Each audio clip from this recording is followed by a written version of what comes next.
Morgan became at an early time quite interested in Tesla. And Tesla said, I can demonstrate radio for you. We can do something commercial with it. Of course, J.P. Morgan, being a financier, was very interested in the prospects of making vast amounts of money over this. And he authorized the building of the Wardenclyffe Tower on Long Island in 1901. At that point, there was a race on to see who could first transmit a radio signal across the Atlantic from the United States or Nova Scotia. Actually, Nova Scotia was the point that was chosen for the receiving end, and the transmitting end was to be in England, or either way, whichever went first. The man who won the contest at that point was a man by the name of Marconi, Guglielmo Marconi, Italian, who was a friend of Tesla's and had visited Tesla in his laboratories in New York. And at that time, Tesla was very open with his files and many of his technical information. Oh, it's in such and such file, go take a look. Marconi did. And whether he made notes or took some of the files, history does not record.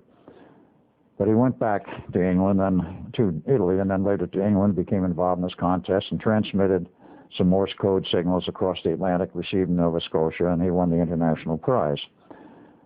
Tesla was intending to win it, but did not. And of course, Mr. Tesla backer, Mr. J.P. Morgan, was perhaps a little disappointed. But then Tesla goes to Mr. Morgan and says, Mr. Morgan, what I really want to do with the Wardenclyffe Tower is demonstrate the feasibility not only of radio and television transmission, which is why it was built in the first place, as he called it at the time, transmitting sound and pictures through space, what we now call television, and of course radio. What I really want to do with this tower is to prove that you can transmit power through space and people can receive this power for free. Tesla was a visionary, and he really wanted to do something for the people of Earth, if you will. And he didn't care about the financial backgrounds and the finances of what would be a vast power network at a later date. But J.P. Morgan looked at him and says, Mr. Tesla, do you mean to tell me that somebody could put a rod of wire up in the air and another one in the ground and pick up all the power they want, and I can't put a meter on it? I will let you know when I'm ready, Mr. Tesla. He was very polite, but he obviously let Tesla know that he wasn't backing that idea. Well, the Wardenclyffe Tower was abandoned and eventually was transferred to, I believe, the Waldorf Astoria hotel system and the backers for the hotel and payment of some debts, because at that point on, Tesla was in dire need of funds because J.P. Morgan, in his operations, attempted to take over the Westinghouse air brake company and all the Westinghouse's holdings by backing him into a corner financially. J.P. Morgan was an expert at this sort of thing. The way it was saved and Westinghouse retained control was because of the fact that he went to Tesla and says, Tesla, what am I going to do? Westinghouse and Tesla were great friends. I do not know exactly what year this occurred. But he said to him, he says, I owe you all this money. I haven't been able to pay it because of the financial problems I'm in. They're trying to keep the rail company going. They're trying to keep the dining car company going and all of this. And the whole air brake company, which of course Westinghouse air brakes were well known on trains and still are to this day. What am I going to do? So Tesla looks at him and says, Mr. Westinghouse, would you give me those agreements we signed? I would like to look at them. He says, what do you want to look at them for? He says, please just get them out of the file. Let me look at them. So he answers to Tesla. Tesla looks at them and reads them, tears them in half. Westinghouse says, Mr. Tesla, what are you doing? He says, you don't owe me anything. He says, but I owe you all this money. What are you going to do? He says, Mr. Westinghouse, George, you held out your hand when everybody else turned their back. You do not owe me anything. That saved his company. He was able to pay off his debts and keep J.P. Morgan from taking over. During this period prior to World War I, of course, Tesla kept working as best as he could. He had a business manager who tried to get this patent sold, if you will, to make some profits. Managed to hang on during this period of time. Comes World War I. He had, of course, gone to work, which not many people know, for the Marconi Company, the one that was established in the United States. In 1917, Marconi Company West, U.S., was dissolved by the U.S. government because they felt that it was going to be a hotbed of spies and saboteurs having its Italian connection. Of course, Italy was at that time on the side of Germany, and we were fighting both of them. Tesla, of course, was without employment at the time, and that was when the Undersecretary of the Navy approached Tesla and says, I would like to have you do some government work for the war. And they said, of course. So he worked for a period of time, about 2 years. And when the war was over, there was a commission that met and decided that we need a new electronics firm. We want to combine the efforts of all of these companies, including Marconi, and establish a new organization. And although the patents have been issued to various companies, will be put in a pool and given to this new company. It became, well known today, of course, it became the Radio Corporation of America, which was established in 1919. And Tesla and most of the people who worked for Marconi were taken on board that company. Very few people know that Tesla worked for RCA from 1919 until 1939. This is one of the little things he did in the background. He was engineer, then the chief engineer, and later on, in the period between 35 and 39, when he was allegedly such a recluse living in the little room in the Hotel New Yorker, it was actually the busiest period of his life from 31 to 1939, and on into 41. He was not only the chief engineer, but eventually the director of engineering and research worldwide for RCA. And they held a big retirement party for him in 1939 at Cherry Hill, New Jersey. I've never been able to locate any of the monthly bulletins which RCA put out for many, many years, but though I understand there was one showing pictures of him at the retirement party. People since have tried to trace the history of Tesla and RCA, and they can't find it. The paychecks were issued to him were not issued to him under the name and they call it Tesla. They were issued to him under the name and they call it Turbo, because Turbo was a nephew, and he decided to use that for whatever reasons as his official name on the records at RCA. And at some later date, all the records were destroyed. Whether this was accidental or deliberate, nobody is quite sure. But during this period, he was working on many projects. He decided to go back into, shall we say, the free energy business. And in 1931, he took a PSR automobile, ripped out the standard engine, put in a 75 horsepower electric motor, and they had a little black box, his free energy device, if you will, derived from the work he had done in the period around the turn of the century, and which Mr. J.P. Morgan wanted no part. Built this black box, converted the car to an electric motor, and had this place in the car in the dashboard for those who saw it.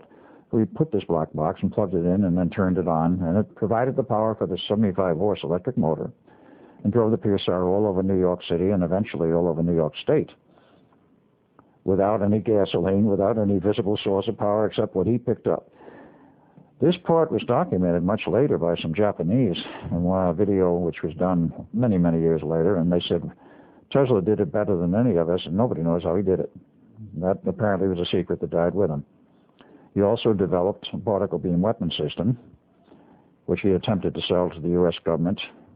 At first they were interested, then turned it down. This is a 1935-36 period, while he was working on Project Invisibility.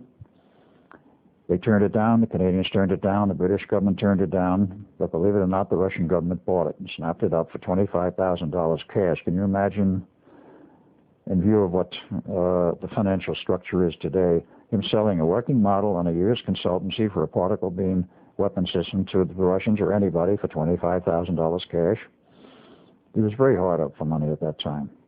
And eventually his own government gave him a stipend, which kept him alive, so to speak, during that period of time, after his paycheck was no longer available from RCA.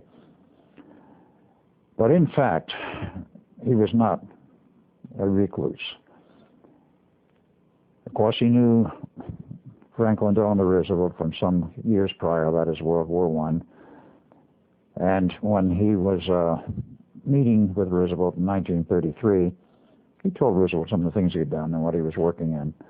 And because of this and the fact that he had had a perfect track record and already had many patents to his name, Roosevelt appointed him director of Project Invisibility. Now, he was working here at this period of time on Project Invisibility, development of particle beam weapon system, free energy for a car, And who knows what else, because he had a laboratory, actually 2 laboratories in New York City in the Twin Towers of the Waldorf Astoria Hotel. Not well known to most people. This was found out, shall we say, after he was dead, and many, many years later doing historical research for him of his life and so forth. Preston Nichols got into this, and part of the information came from Preston due to the Waldorf Astoria Hotel Association. So we got all this equipment here. We don't know what it is or what to do with it. They knew Preston was heavily involved in surplus equipment. And he went over to look at it and saw it, and he realized whose equipment it was, and of course he acquired it for a song. He also allegedly had a secret laboratory in New Jersey. I have papers in my file which allude to this. And of course he also was working at this time for the Institute of Advanced Study. At a later date, when I was doing historical research as Al Bielek into the life of Tesla and the fact that he worked at the Institute, the curator there, I asked him, do you have a file on Tesla? He says, well, not really. He says, no one who didn't work here and actually receive a paycheck from the Institute did we have a file on. But he went and dug in his files and he said, we do have a folder on him. And they called it Tesla. And he showed it to me. It was a telegram sent to the Institute from New York saying that Nikola Tesla had died on the 7th of January, 1943, and announcing the plans for his funeral. This is getting a little ahead of the story, of course, but this was the only thing they had in the file. And it was interesting that they had that. But it made it quite clear to me, many people come and go in the Institute who are involved in various projects the Institute is funding and who are there as consultants. If they're not on staff, we don't keep basically a file. But back to the period of time when Tesla was involved with this project, it was because of these things. He had an incredible and impeccable reputation. And all during this time, of course, in fact, through his entire life, he never married. To get to the more personal side of Tesla, in the early period when he was in the United States, in the period around 1884 to 1890, one of the people he met was the publisher of the Century magazine, very well known at that time. And the man was married and had a wife. And Tesla was introduced to his wife and so forth, and immediately, shall we say, the sparks flew. And there was this attraction. This kind of thing, of course, you cannot explain appropriately, except it is a feeling which exists between two people, which is like a magnetic pull, and nobody understands why except it's there. And there's this attraction mutually between the two of them. Well, Tesla was an absolute gentleman. He refused to make any kind of a pass or overture to his wife, the man who published Century magazine. And she, of course, and as women in those days were far more demure, she just didn't do anything except be totally polite to Mr. Tesla. They met many times because there was a lot of correspondence and a lot of reporting being done by the head of the Century magazine on some of Tesla's work. But he never married. That was the only woman who he's ever known to have been interested in his entire life. And eventually she faded out of his life. So the rest of his life, it's not known that he ever had any female relationships. He was totally devoted to his work. And scan in on that, and then I'm going to come back. You know, when you start getting off the book or talking, I'll get back. So when you see 3 fingers, we're up.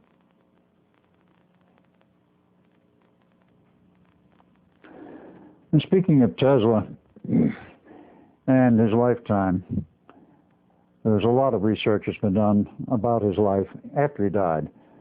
There were perhaps not that many people during his lifetime who were concerned with what he was doing, other than those who were directly connected.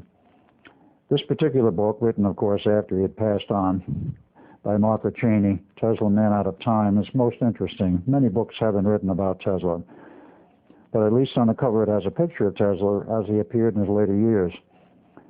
There are many pictures extant of Tesla from the time he was a young man until he was in the U.S., and of course, after he was in the U.S., he changed his appearance quite a bit. He wanted to give the scientific or professorial look, so he grew a mustache, his hair darkened, and the usual pictures of Tesla, though perhaps younger than this one, showed him in a very similar way, in a very similar outline.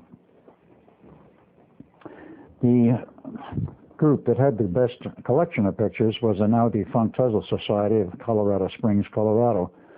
They went belly up a few years ago They had a great collection of pictures of Tesla. I never did get all of them. And one of them showed him as a very young man, in which he was an extremely good-looking person. It's surprising in many ways that he never married and that he never had any close relationships, but many tales have been told about him, and he was so totally devoted to his work, apparently he bypassed everything else. And I'll go back now to the later part of the life of Tesla. One of the people whom I met, who, when he was still alive, namely Mr. Ralph Bergstresser, was the principal technician for many years for Mr. Tesla. He told me many interesting anecdotes, many interesting stories. Tesla, of course, was known for years to have a room he lived in, if that's the proper term, at the Hotel New Yorker. It was not a very large room, not very large quarters. But he also had for many years an original laboratory in New York City back around the turn of the century and later, which was burned out with a fire. He lost most of his equipment. But later on, he had two laboratories in the towers of the Waldorf Astoria Hotel. And he had facilities there which he used for many years. He also had facility in New Jersey, and of course during the period of the time which we were discussing the Philadelphia experiment, he had a secret lab someplace in New Jersey, as well as his occasional and not regular visits to the Institute of Advanced Study. While he was not only the consultant but the director of the project, he had other things going, so he was getting around quite a bit. Tesla was a very energetic man, very much devoted to his research, all during the period right up to the time of his death. Bergstresser knew a great deal about Tesla, and he told me some stories about the electronic equipment he had. Tesla, of course, did work for RCA Corporation from 1919 at the time of its inception until just before, a few years before Tesla's death. From 35 to 39, he was, of course, the Director of Engineering and Research worldwide for RCA. And he had a retirement party at Cherry Hill, New Jersey in 1939. So that was one of the reasons why he didn't show up at the Institute that often. After 1939, he had a lot more free time, as I'm sure his duties at the RCA Corporation in Cherry Hill, New Jersey, where I believe he worked most of the time, were very demanding. But Tesla, as he went on, became more involved with this project. He had a great insight, and his approaches, or I should say his approach to the idea of the object of invisibility is most interesting. Now, his ideas were not only mathematical but electronic, but in addition to the work that he did and his approaches, there were other people who theoretically fit into the whole background of this project. Remember, it started in 1931 in Chicago at the University of Chicago, and then was moved in 1933 to the Institute of Advanced Study at Princeton. There were a number of things in the background which are very important. One of the people who was very important to this project was a mathematician known as Dr. David Hilbert in Germany. He dates from before the turn of the 20th century, lived until sometime in the 50s. So far as I know, he never left Germany. But he developed many systems of mathematics, 5 in actual count. It was the last one was the most important. It became nicknamed Hilbert space because his mathematics described multiple realities and means for, shall we say, connecting to them, at least theoretically, to the alternate realities. Among the people who was in Germany at that time, of course, was Dr. John von Neumann, who I've given very little history of at this point. But he took a degree in chemistry in 1925 and a PhD in physics in mathematics in 1926, taught in the German university systems for approximately 4 years before he came to the United States in 1930. During this period of time, of course, he met David Hilbert, learned a great deal of his mathematics, and von Neumann, in his most inimitable way, went on and developed some more of his own mathematics. Things known as operators, polar operators, and what became known as the von Neumann algebra eventually, to make it perhaps more palatable to a student. These were some of the people who figured in the background. Hilbert made his contributions in terms of mathematics, which was brought over to the United States basically by Dr. John von Neumann, who was on staff full-time there, working perhaps most of the time on the project itself.